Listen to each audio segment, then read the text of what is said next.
Peixotinho foi um jovem cearense, nascido em Iba, uma cidadezinha do Ceará. Meu pai era muito brincalhão. Teve brincadeiras até severas demais, mas no início assim, cortou o bigode de um colega do quartel. Essas brincadeiras, assim, meu pai era brincalhão. Ele dizia isso: espírita tem que ser alegre, porque a oportunidade da reencarnação é uma dádiva que o Pai nos dá. Eu sempre fui fluminense, nós tínhamos debates acalorados por causa de futebol. Papai adorava gato, coisa que eu não gosto. Ele tinha mania de brincar, de amarrar cordão, jogar, quando ele se aposentou, né? E jogar e puxava para o gato ficar. Quer dizer, papai, os espíritas, amigos lá, diziam que Peixoto é uma criança grande. Ele sonhava com carro, nunca teve carro mesmo. Houve a história também da cadeira de balanço, eu já era casada. Ele juntou um dinheirinho para comprar um Fusquinha. Quando ele saiu para comprar o Fusquinha tinha aumentado. Aí ele passou para uma loja de um judeu que tinha lá em Campos, que ele comprava. As prestações eram mais suaves, né? E comprou uma cadeira de balanço e disse: é o meu Fusca. Quer dizer, ele era desse tipo. Chegou em casa e disse: é o meu Fusca. E até hoje os netos, na casa de Alcione, eu acho que a cadeira está lá, né? E que a gente é o Fusca de vovô. Um cidadão que foi beneficiado, ou um filho desse cidadão foi beneficiado com tratamento. E um dia meu pai chega na casa do meu tio, onde ele estava hospedado. Tinha um carro bacana, novo.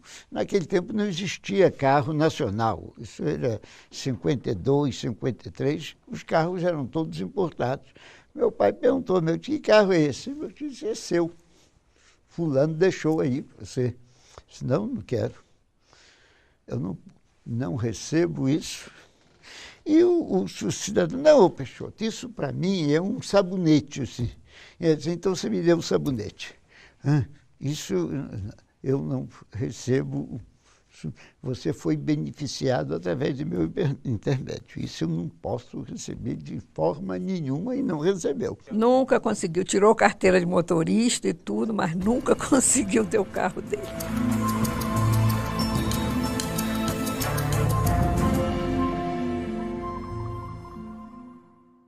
Se você me pergunta de como os fenômenos começaram a ser organizados, não é? Porque de forma, digamos, aleatória e até traumática, eles começaram na adolescência. A mediunidade sob uma forma obsessiva.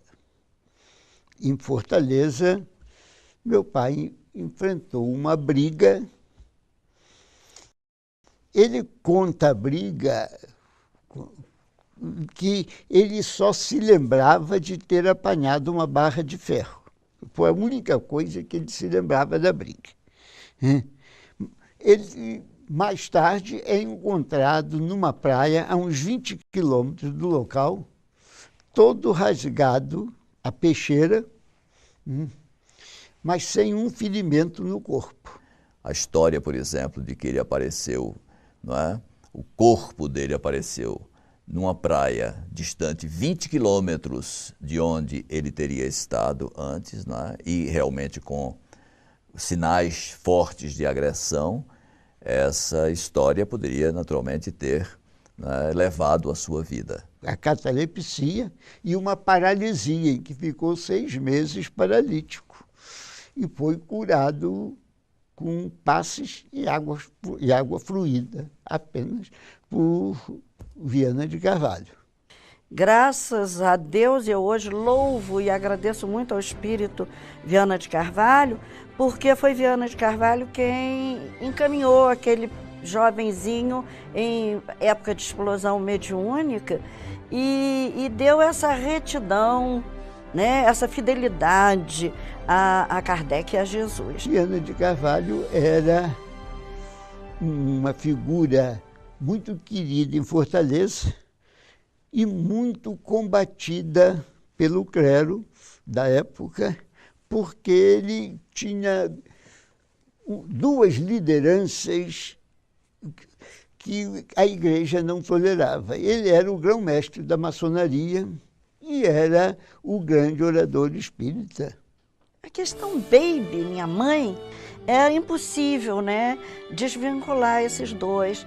Eles com temperamentos tão diferentes, né, até opostos em muitas coisas, eles encontraram os pontos comuns, que era a mesma busca de espiritualidade. E nessa busca, um amparava o outro, né? Um foi esteio do outro. Minha mãe, com um jeito mais franco, mais sincero, defendia muito meu pai daquelas criaturas que se beneficiavam da mediunidade dele e depois ficava insuflando a vaidade nele. Peixotinho, você é isso, você é o melhor médico do mundo. Você... E minha mãe cortava isso, às vezes, de forma muito incisiva. Sabe, não permitia que os bajuladores, que em geral são os que derrubam os médiuns e depois são os primeiros a afundar, mamãe não permitia que essas pessoas insuflassem a vaidade no meu pai. Baby, sua esposa, tinha também muito cuidado com os elogios. Estávamos um dia conversando na cozinha e Peixotinho na sala, com um homem chegado do Rio. Ouvimos quando este disse: Peixoto, você pode se considerar o maior médium do Brasil. Baby aproximou-se de imediato e disse calmamente: o senhor está enganado. Ele não é o maior médium do Brasil. É o maior médium do mundo. Agora é só colocá-lo numa vitrine com esses dizeres em cima, para que todos vejam e esperar que ele caia abatido pela vaidade. O que ele é mesmo, meu senhor, é um espírito faltoso, como todos nós, a quem Deus doou essa mediunidade como meio de pagar os seus débitos.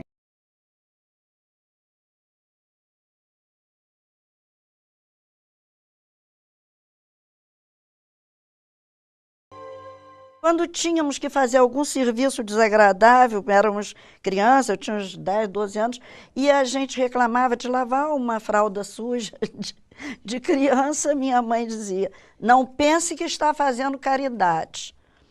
Você está cumprindo seu dever de ser humano aqui na Terra. Então, deu uma dimensão de caridade para nós como uma coisa muito maior do que apenas, né, servir ocasionalmente. Não é uma ação sazonal, é uma ação de todo dia, né? Todo dia a dia de compaixão, todo dia a dia de misericórdia. Eu digo que ele teve dois anjos, ambas do sexo feminino.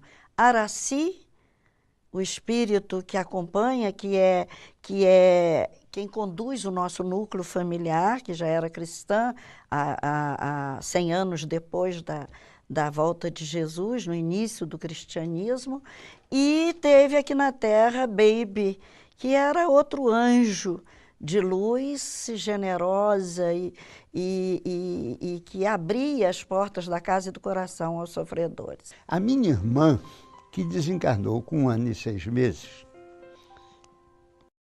ela teve uma gripe e meu pai tirou uma consulta e os espíritos disseram: entregue aos médicos da terra. Meu pai sentiu que ia perder a filha. E era a menina era muito apegada a meu pai. Toda criança, primeira palavra é mamãe. Araci falava papai antes de falar mamãe. Até quando ela chorava de noite, gritava papai, papai. Meu pai chamava minha mãe e ele me dizia: ela está chamando você, vai você. O médico do quartel disse, meu pai estava sabendo que ia perder a filha, o médico disse: não, o que é que ela tem? Foi lá e examinou, isso é uma gripe à toa. Com medo de meu pai ter fanatismo religioso, botou um enfermeiro 24 horas lá em casa, 24 horas por dia, dando os remédios nas horas certas. Com toda a medicação, a gripe transformou-se em pneumonia. e Araci desencarnou.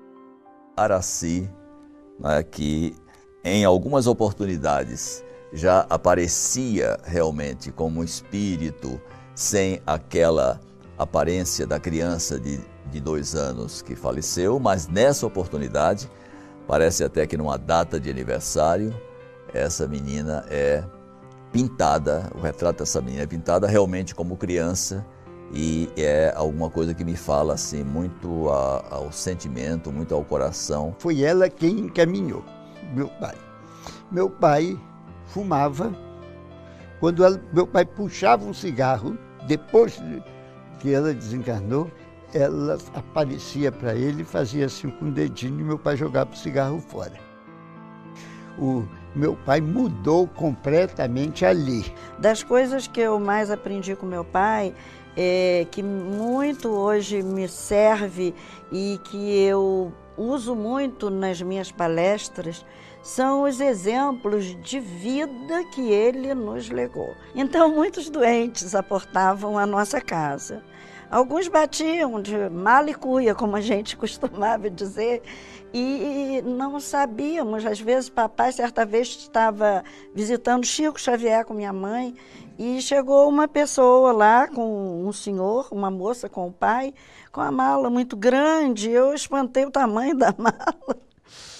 E o pai estava trazendo essa moça, a gente já sabia, tinha que entrar, acomodar. E como chegou essa, que ficou 3 anos morando na nossa casa, tratando de um câncer no intestino, como chegou essa, chegavam muitos. E às vezes nós estávamos dormindo e mandava que a gente desocupasse a cama, né? Não, chegou doente, então nós tínhamos que sair da cama. Nunca tivemos esse espaço que hoje os jovens e as crianças exigem tanto, meu espaço, quarto, muito enfeitado. Nada disso. Vivemos com o pouco, muito pouco mesmo. Com tão nobre finalidade, as reuniões passaram a contar com a assistência de espíritos de maior expressão.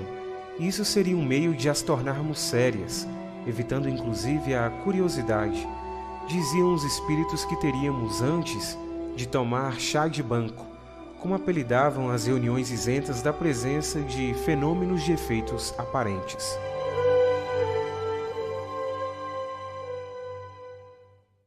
Um dia, um capitão, comandante da bateria que meu pai servia no Forte Copacabana, penalizado com a asma de meu pai tinha uma asma muito forte, ele era muito doente, e aqueles acessos de asma dava pena qualquer pessoa ver aquela crise. Esse capitão disse: Peixoto, olha, eu não acredito muito nessas coisas, mas existe aqui no Rio, todo mundo fala, lá na rua Moncorvo Filho, em frente à Policlínica do Exército, existe um homem, um médium que está fazendo curas maravilhosas. Toda a cidade está falando isso. Por que você não vai lá? Às vezes você consegue cura, não custa tentar isso. Meu pai ficou quieto, disse: eu vou tentar, mas não. E dizia para nós: se eu disser que sou eu, ele disse: isso é mentira, porque se ele pudesse curar alguém, curava ele mesmo. Meu pai era a prova. Meu pai tinha de passar por aquilo. Ele tinha consciência de que aquela doença era a estrada de Damasco dele. Ele sabia que precisava daquela doença para sua evolução espiritual. Quando a gente ia conversar, a mesa chegava da rua, ia conversar contando que viu, e as coisas, os fatos nem sempre eram agradáveis, ele parava e mostrava para nós um quadrinho, um pensamento que tinha na nossa sala de jantar, que dizia assim: Cristo é o chefe desta casa, hóspede invisível em cada refeição e ouvinte silencioso em cada conversação. Então, eu não sei hoje se esse pensamento era dele ou da mamãe, ou era de algum espírito que eu nunca tive essa referência. Mas sei que na nossa casa tinha esse quadrinho para que a gente vigiasse o verbo. Quer dizer, a educação do verbo, o direcionamento do verbo para a luz. Aí a gente abre a obra de André Luiz, especialmente Obreiros de Vida Eterna, Entre a Terra e o Céu, e a gente vai observar as advertências que André Luiz nos faz para o bom uso do verbo, como plasmador o Ernesto Botissano, também suas experiências, a educação do verbo. Fundamental. São 2 lições, além da misericórdia. Uma maçã. E eu ia comer a maçã, ele ou minha mãe diziam: quem te deu essa maçã? Foi fulano. Faça um bom pensamento para fulano que te deu essa maçã. Depois, a gente fica adulta, vai estudar Emmanuel em Pensamento e Vida e entende direitinho aquilo que nós aprendíamos desde a infância.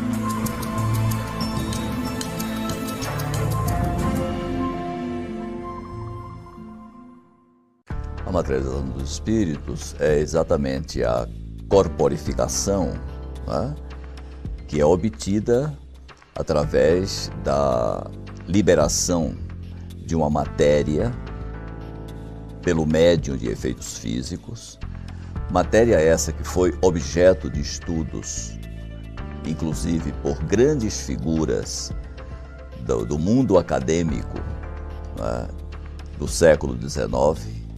Inclusive, o próprio nome dessa matéria, ectoplasma, foi sugerido por Charles Richet. Desde criança, nós estávamos na nossa oração diária e os espíritos nos jogavam as flores que solicitássemos.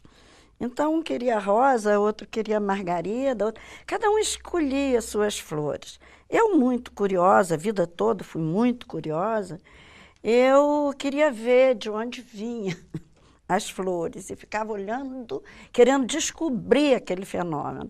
Mas, às vezes, as flores vinham na horizontalidade e aqui, jogavam assim no meu rosto e caía a flor que eu pedia aos espíritos.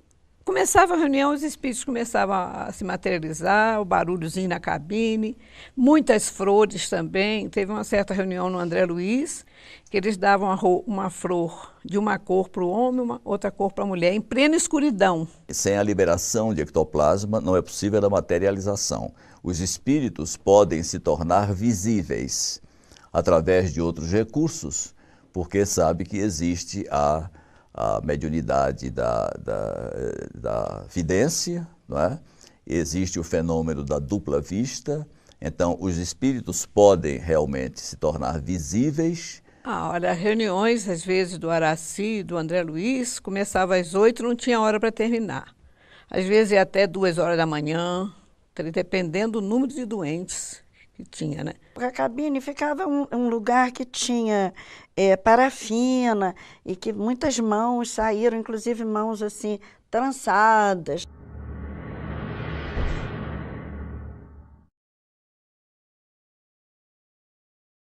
São moldes que foram feitos dentro das reuniões de materialização.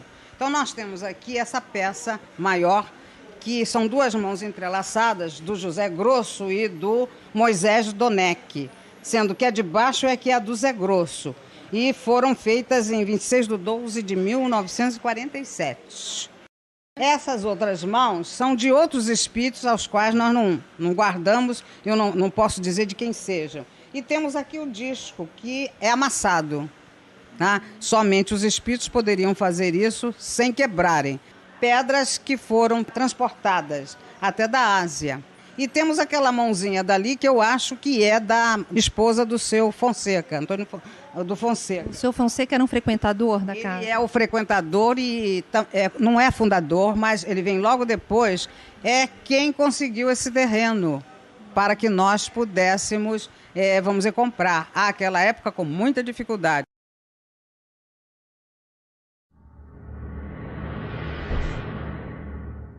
tudo perfeito, você tinha coisa que não podia ser feito pela mão do homem, sabe? Porque como é que ia tirar depois?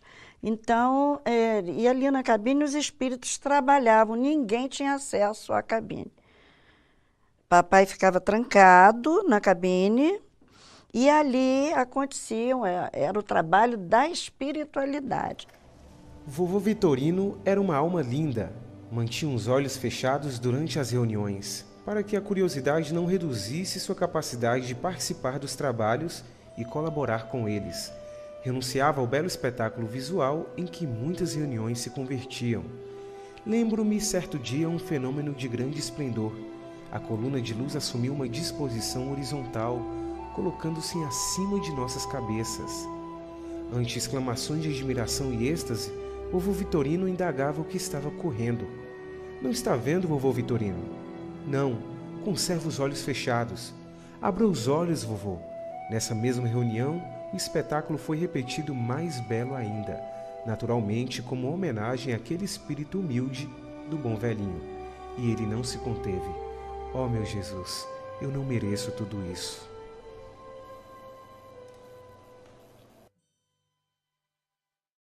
Eles tocavam na gente e a gente podia tocar neles. Eles estavam totalmente materializados, né?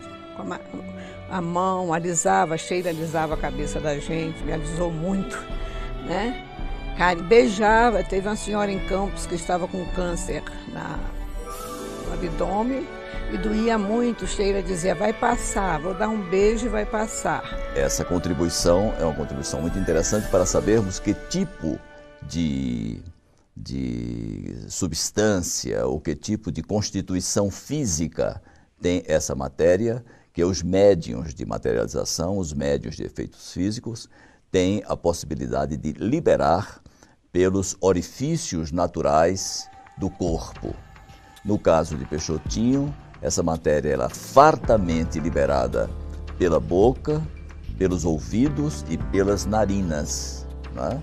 Nós temos, inclusive, algumas fotos. Infelizmente, as fotos, logicamente, pelo fato de terem sido feitas lá pela década de 40, 50, não são fotos de uma qualidade, né, que nos dê a exuberância do fenômeno. Eu relataria o caso de um garoto que tinha, não sei se aspirou um parafuso ou engoliu o parafuso. Esse parafuso se alojou no pulmão. Aconteceu na cidade de Rio Bonito. A mãe, desesperando, correu todos os médicos e não podia curá-lo, porque qualquer cirurgia feriria o pulmão. Essa senhora recolheu ao espiritismo, foi a Campos, meu pai tirou uma consulta e os espíritos disseram que precisava de uma reunião urgente para beneficiar o menino. Meu pai convocou os irmãos, fez-se a reunião, materializa Dr. Bezerra de Menezes e Sheila. E os dois, num trabalho magnífico, desmaterializam o parafuso e tiram. Esse parafuso é colocado nas mãos de Dona Adete Viana, esposa do Ramiro Viana, que estava assistindo a reunião. Depois entregue à mãe da criança, que ficou do lado de fora, tinha medo de ver espírito, não entrou na sala de sessão. A extração em grande quantidade, ou a liberação em grande quantidade desse material pelo médium, não é, expõe a vida do médium. Basta dizer que essa substância ela é sensível à luz. E se por equívoco, por acidente, uma luz fosse acesa diante de um espírito materializado, o médium poderia falecer. Houve, aliás, um episódio que quase Peixotinho perde a vida. E a reunião teve de prolongar-se até a madrugada para que, através de vibrações, de hinos, de preces e de um trabalho estafante, que era o crer da espiritualidade, foi possível recompor razoavelmente o equilíbrio orgânico de Peixotinho, porque uma luz foi acidentalmente acesa no momento em que o espírito estava materializado. Eram tão frequentes os fenômenos, tão espontâneos, tão fortemente integrados no dia a dia de todos os companheiros, que éramos dominados pela consciência de que jamais cessariam. Era como se no estilo de vida fosse inaugurado e chegado tivesse sido o tempo em que a convivência com os irmãos da outra dimensão se tornara, enfim, rotineira e natural. A Sheila, com as suas tranças, a gente via perfeitamente, né? Seus olhos azuis, né?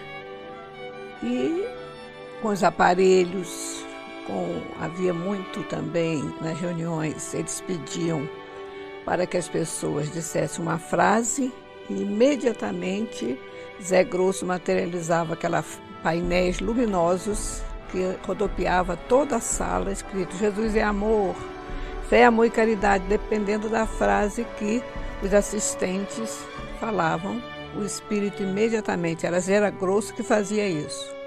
Ele fazia feito uns flashes de luz e a faixa ficava andando por todo o salão, né? Porque a matéria é sensível à luz.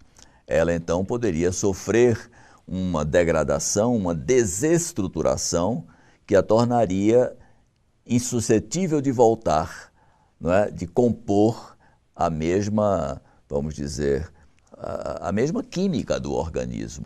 O William Crookes manteve em sua casa durante 3 anos uma médium e conviveu com o espírito, não é? Durante 3 anos e realmente realizou inúmeras experiências que dão assim uma base sólida, uma base científica, infelizmente ainda não aproveitada pela comunidade acadêmica, porque infelizmente esses assuntos todos são tratados ainda como crendices ou alguma coisa ligada ao misticismo, quando nós, na verdade, sabemos que o espiritismo nada tem de místico.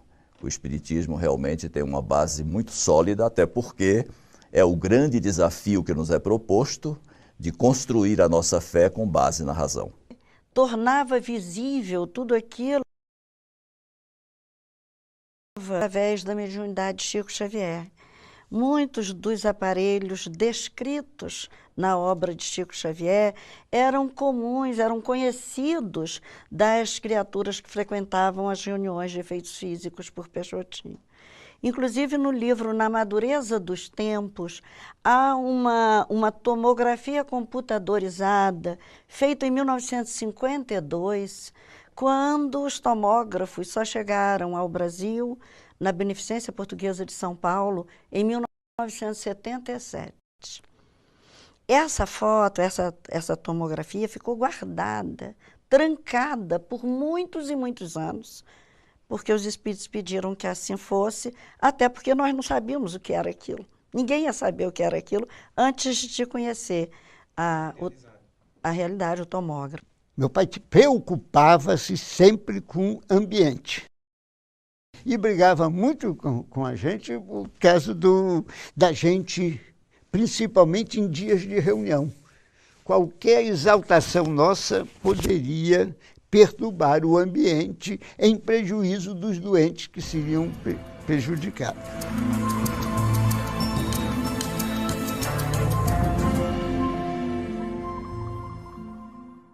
Uma mediunidade daquele porte não se consente numa pessoa que não esteja, vamos dizer, moralmente, que seja moralmente inatacável, não é?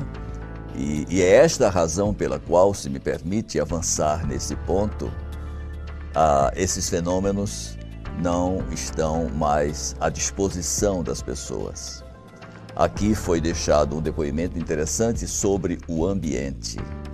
É muito difícil realmente criar-se um grupo de pessoas que sejam capazes de oferecer sistematicamente de oferecer rotineiramente condições para que fenômenos desse tipo aconteçam com a regularidade com que aconteciam os fenômenos através de Peixotinho e direcionados sempre para uma finalidade nobre. Exatamente em função das grandes necessidades de consolidação do pensamento espírita no Brasil, as materializações que aconteceram em Peixotinho não eram gratuitas.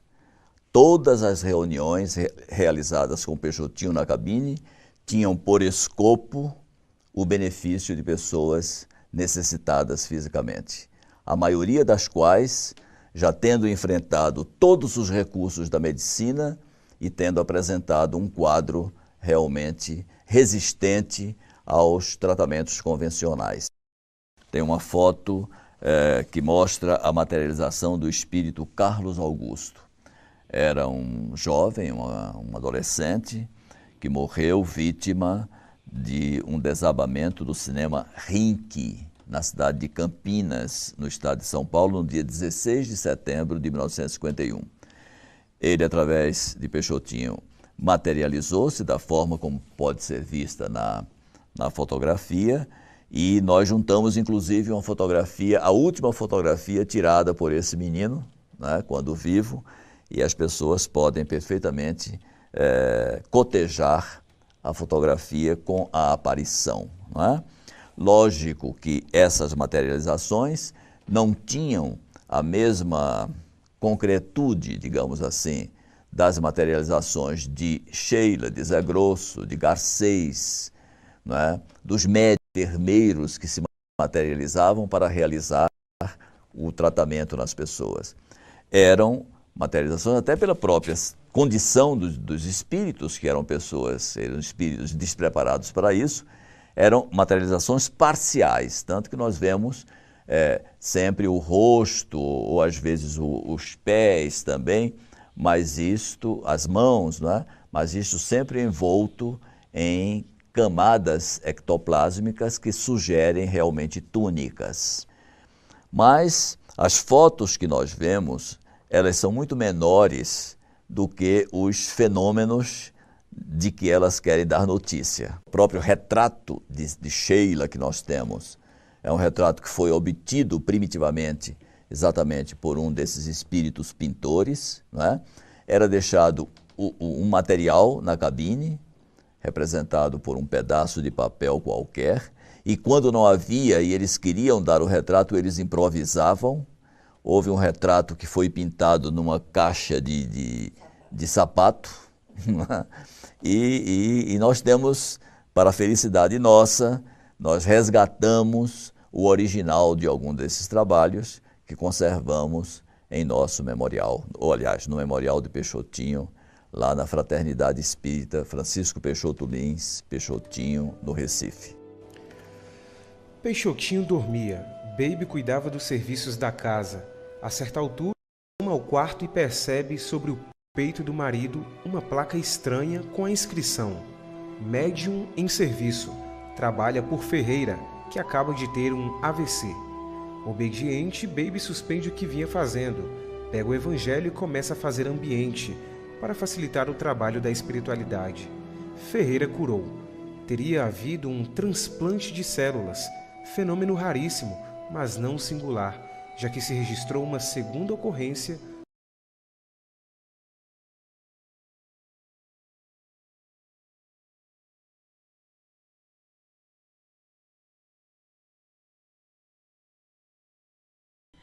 Agora surgia Dr. Bezerra, que vinha com seu gorrinho, com seu bastão, né?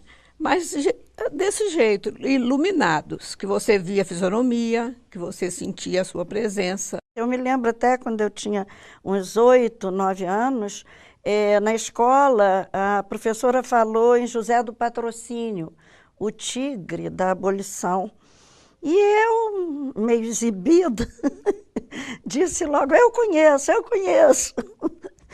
E ela foi me perguntar, ele é amigo de meu pai, materializou lá em casa. E José do Patrocínio tinha dito realmente lá numa reunião que ele ia reencarnar.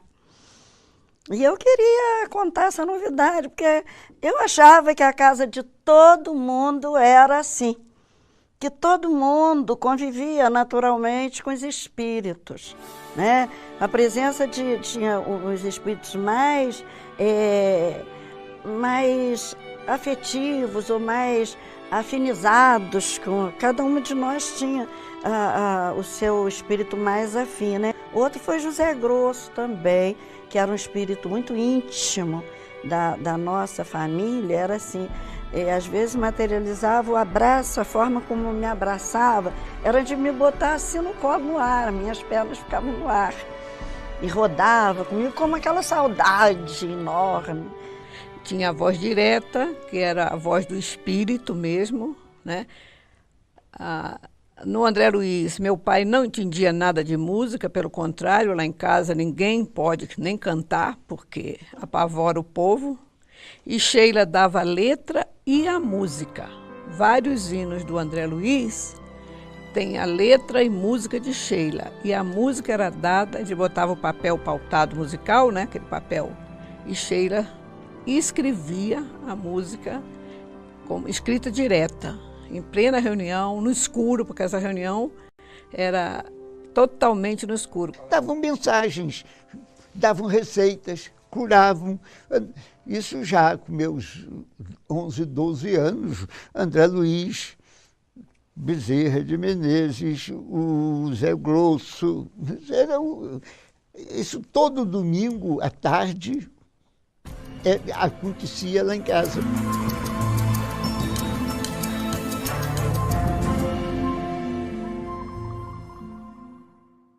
Uns não são tão conhecidos fora, mas dentro das cidades onde Peixotinho atuou, mediunicamente, são conhecidos. Nina Aroeira, que fora noiva do professor Clóvis Tavares, que foi um grande escritor espírita, um grande orador espírita. Fidelinho era quem desenhava.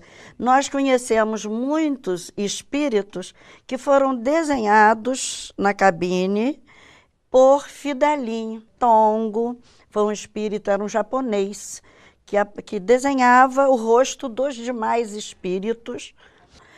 Sheila é conhecidíssima hoje até fora do Brasil. Em Macaé, a cidade inteira sabia que era uma cidade pequena, comentava-se, porque principalmente quando apareceu a Sheila, que não apareceu com esse nome Sheila, apareceu com o nome Seila. Nós estávamos em guerra com a Alemanha e qualquer nome em alemão geraria inquérito. Então, a Sheila assinava Seila. Daí eu ter uma irmã, nascida nessa época, que tinha nome de Seila, em homenagem a esse espírito, que só passou a assinar Sheila depois do fim da guerra. Dona Maria José Leite, que era casada com, nessa época ele era capitão, ela foi numa reunião no André Luiz, já eram espíritas, e ela pediu a Sheila, que ela tinha muita vontade de engravidar e não conseguia, né, ter filhos. E chorou, né, na reunião. Aí Sheila disse para ela: uma mãe chorando por um filho e tantos filhos chorando por uma mãe. E ela foi embora para o Rio Grande do Sul, foi transferido. Ela já voltou do Rio Grande do Sul com o nenê que ela teve lá e com uma que ela adotou. Passou no Rio, a mãe gostava muito dela, ela ia muito lá na nossa casa, no Rio, na Fortaleza de São João. Depois ela foi para Fortaleza e fundou o Nosso Lar em Fortaleza, que ela tinha filho de mês em mês, porque botavam na porta e os primeiros ela registrou como filhos, mas depois não pôde mais, porque todo mês ela ia registrar, né? E ela criou bem umas 300 crianças lá no Nosso Lar de Fortaleza, uma obra maravilhosa.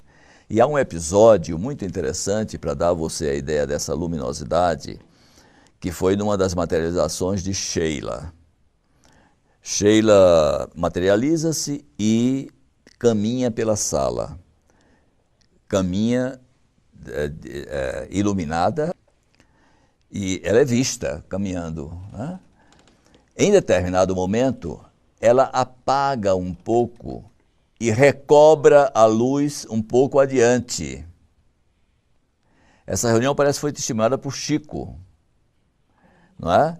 Então, ao fim da reunião, um dos participantes, tendo observado essa perda de luminosidade, pergunta, parece que ao próprio Chico, por que aquela perda de luminosidade e a recuperação da luminosidade a seguir.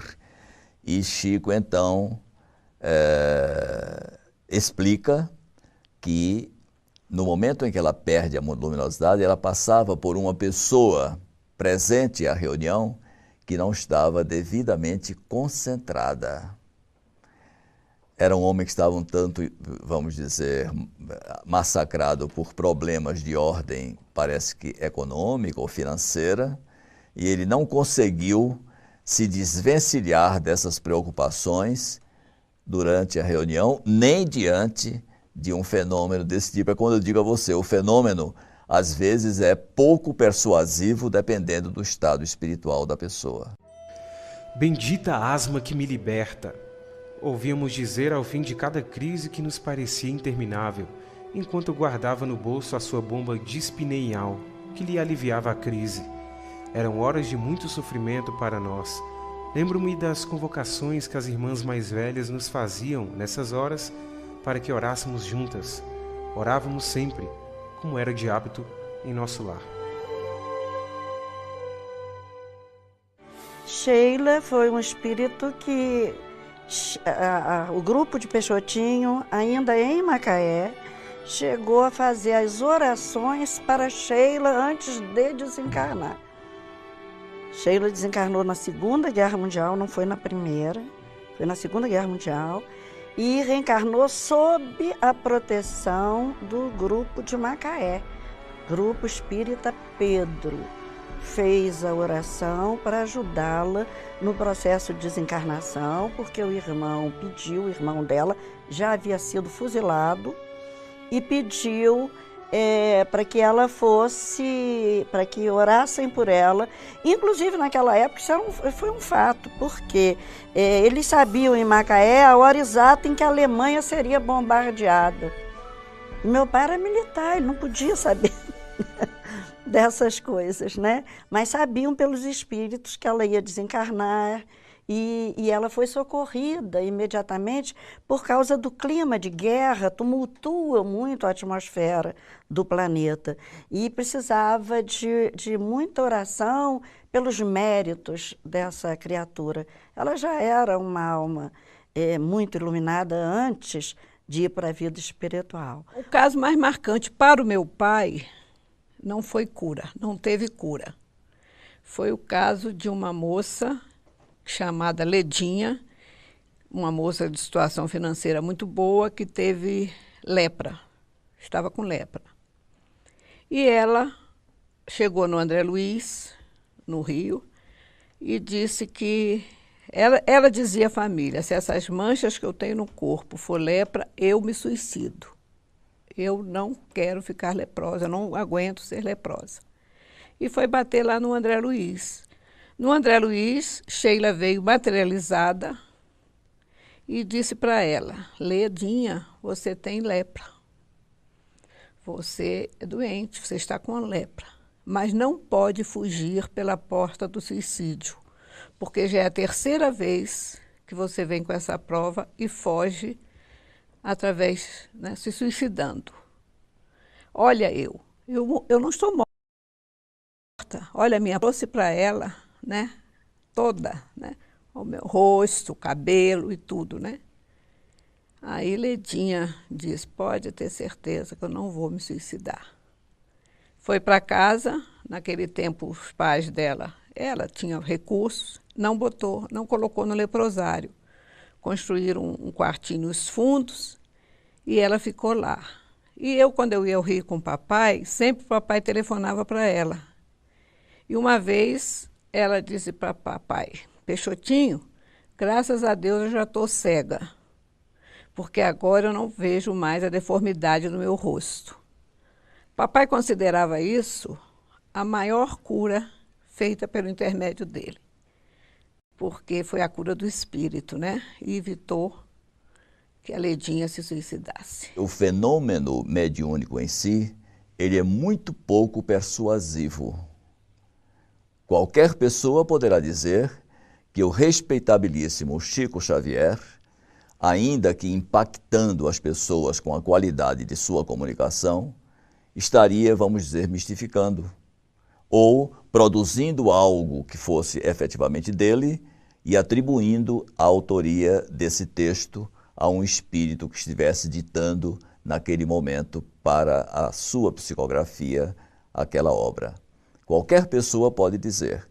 Então, é necessário realmente, para que o fenômeno tenha substância, para que o fenômeno realmente nos emocione, nos impacte de forma positiva, que nós levemos para o ambiente das reuniões uma fundamentação teórica.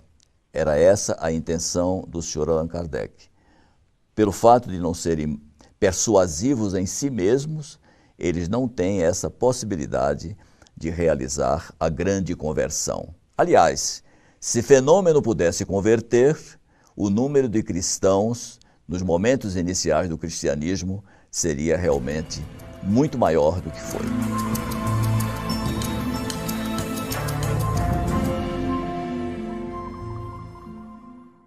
A coisa de maior repercussão foi a materialização de Clarencio. Um dia, Clarencio se materializa numa reunião que foi uma surpresa, ninguém soube, com antecedência. Ele chega com seu cajado, entra na porta entre a cabine e a sala de sessão, faz uma palestra. Houve uma agitação antes, senhor ministro, eles gritam, senhor ministro, vozes de dentro da cabine e que alguém diz, vem alguém importante. O Clarencio faz a palestra dele, por quê? Ele não veio, ele não desceu para essa reunião no Araci. É explicado depois que ele veio para materializar-se num grupo espírita em alguma parte do planeta. Mas o ambiente manda-se um destacamento espiritual precursor para saber se o ambiente comportava a presença de Clarencio. E esses que compareceram disseram que o ambiente não estava em condições de receber Clarencio. Como ele já tinha descido, procuraram um ambiente propício e encontrou em Campos, no Araci. Os espíritos disseram, não pensem que vocês vão vê-lo quando desencarná-lo. Vocês estão vendo agora e não o verão depois de desencarnado. Isso aí é magnífico porque há pessoas que ainda vivem e que testemunharam esse fenômeno. O grupo foi surpreendido, como já aqui se disse, pela presença de Clarencio. Mas ele não se materializou de forma, vamos dizer, parcial. Ele se materializou totalmente. As pessoas, inclusive, se referem, eu tenho 2 relatos feitos por senhoras que conhecem bem, vamos dizer, as palavras que indicam os diversos adornos de uma né? E elas dão conta de punhos rendados, de golas, de um manto, realmente, de rara beleza, que foi visto, né, imagino o impacto emocional dessas pessoas. O espírito que apareceu, que mais emoção me causou, foi a presença de Clarencio, ministro do nosso lar.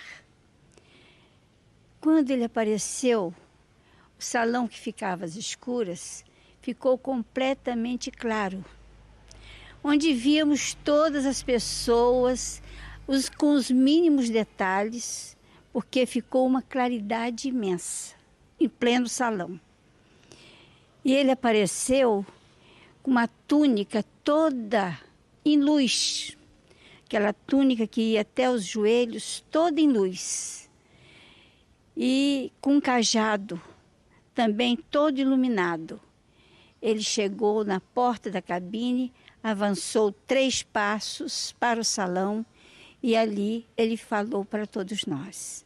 Foi uma coisa maravilhosa que até os espíritos, quando ele apareceu na cabine, antes de sair para o salão, ministro, ministro, os espíritos que estavam ali diziam assim, ministro, ministro. Sheila, então, ministro, a sua presença aqui. Então foi uma coisa maravilhosa para todos nós. E Peixotinho foi aquele amigo que não temos nem palavras para explicar. Era um amigo que sempre que a gente conversava com Peixotinho, aprendia uma coisa diferente. Porque a palavra, a conversa dele sempre tinha uma coisa edificante que nos ensinava algo para a vida comum de todos nós.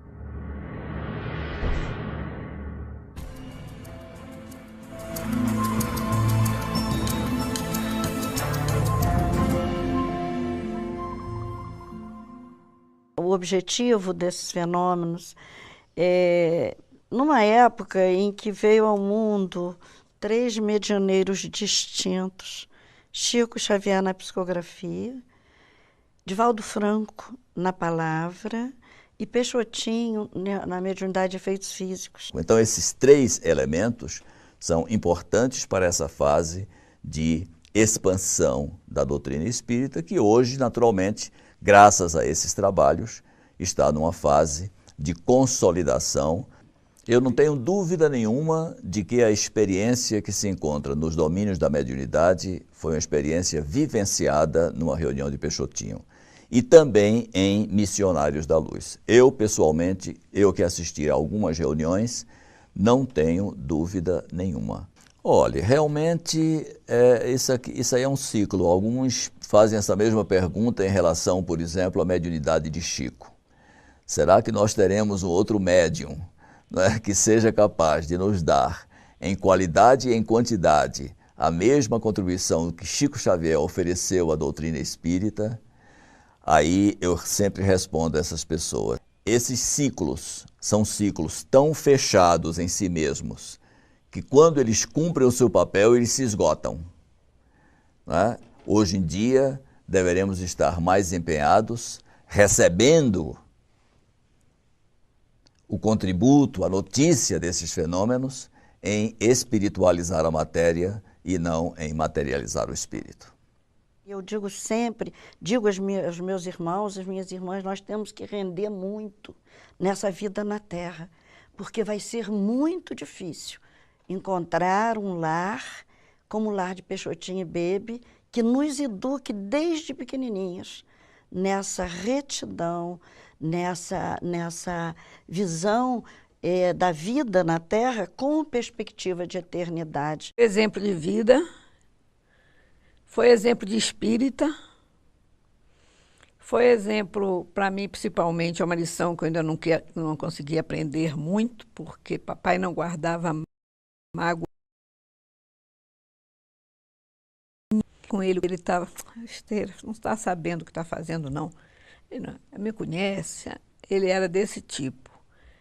E amparado por minha mãe, é como meu irmão e minha irmã disse, ele teve realmente um anjo na vida dele, que foi a minha mãe. A segurança de meu pai era minha mãe. Chico Xavier, conversando com o professor Clóvis Tavares, disse que o Brasil não havia dado o lugar que Peixotinho merecia entre os espíritas brasileiros pela humildade dele.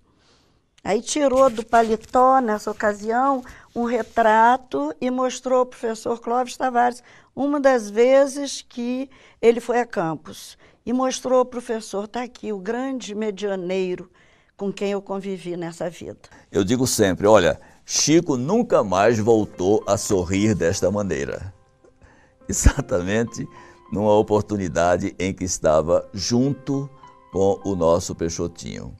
Ele, na verdade, tinha por Peixotinho um afeto de pai.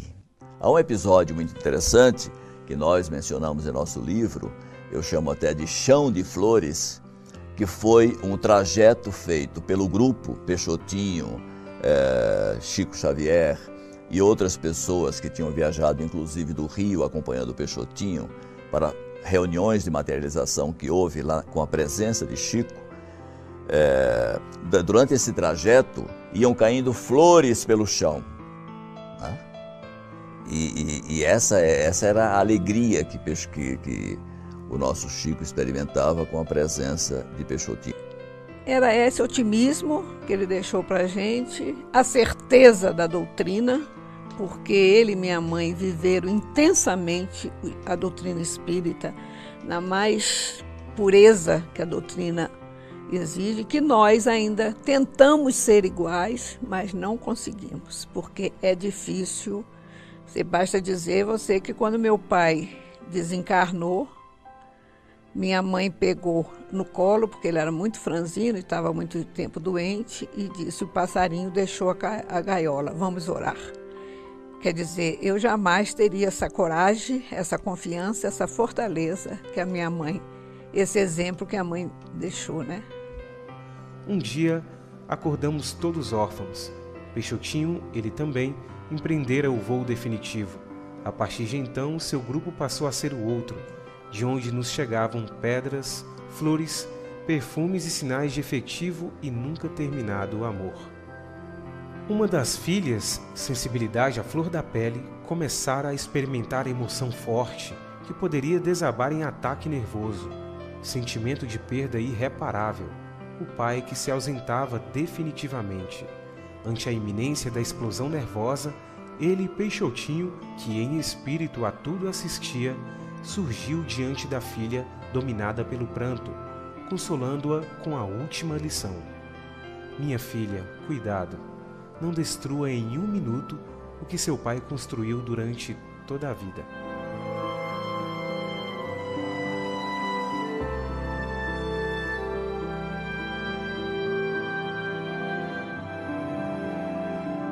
Peixotinho e Bebe são na minha vida o marco do meu caminho de retorno à casa do Pai. Sei que posso cair muitas vezes, mas que eles tenham a certeza que a semente que jogaram no meu coração germinou e futuramente será uma árvore frondosa, onde muitos pássaros cansados poderão se abrigar.